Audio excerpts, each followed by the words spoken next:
আজ চতুর্থীর সন্ধ্যাবেলা আমি চলে এসেছি সন্তোষ মিত্র স্কয়ার পূজা মণ্ডপে। দেখতে পাচ্ছেন প্রচুর দর্শনার্থীর কিন্তু ভিড় জমে গেছে, প্রচুর মানুষের ঢল কিন্তু নেমেছে এই সন্তোষ মিত্র স্কয়ার পূজা মণ্ডপে। সন্তোষ মিত্র স্কয়ার দুর্গাপূজা 2024-এর যে থিম লাস ভেগাস স্পেয়ার, সেটা দেখার জন্য কিন্তু প্রচুর মানুষের ঢল নেমে পড়েছে। চতুর্থীর দিন থেকে প্রচুর মানুষের কিন্তু ঢল নেমেছে, আগের দিনও কিন্তু ভিড় হয়েছিল।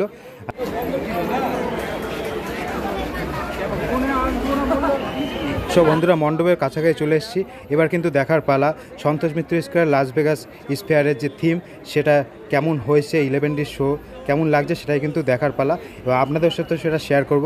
ভিডিওর সঙ্গে থাকুন।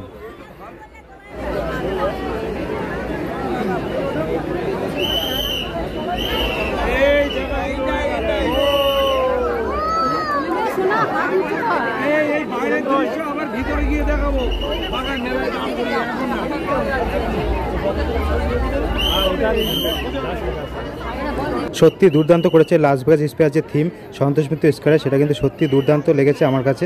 আপনাদের কাছে কেমন লাগলো সেটা অবশ্যই কমেন্ট করে জানাবেন। পুরো ভিডিও দেখতে থাকুন, আশা করি ভালো লাগবে।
সব বন্ধুরা মণ্ডপের একদম কাছাকাছি চলে এসেছি, দূর থেকে কিন্তু ব্যাপারটা আরও বেশি ভালো লাগছে।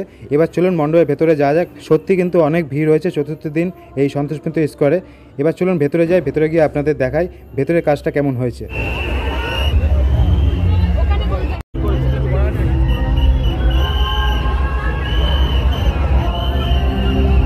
সব বন্ধুরা মণ্ডপের ভেতরে প্রায় চলে এসেছি, আর ভেতরটাও কিন্তু অসাধারণভাবে ফুটিয়ে তোলা হয়েছে। এটা লেজার শো টাইপের করা হয়েছে ভেতরে, আর বাবল চড়ানো হচ্ছে, আর প্রতিমাটা কিন্তু সত্যি দুর্দান্তই হয়েছে। আর সেই লেভেলে কিন্তু পূজা মণ্ডপ হয়েছে, ভেতরটাও অসাধারণ লাগছে। আপনাদের কেমন লাগলো এই সন্তোষ মিত্র স্কয়ারের দুর্গাপূজা মণ্ডপ সেটা অবশ্যই কমেন্ট করে জানান। আর ভিডিও ভালো লাগলে অবশ্যই লাইক, কমেন্ট এবং শেয়ার করুন।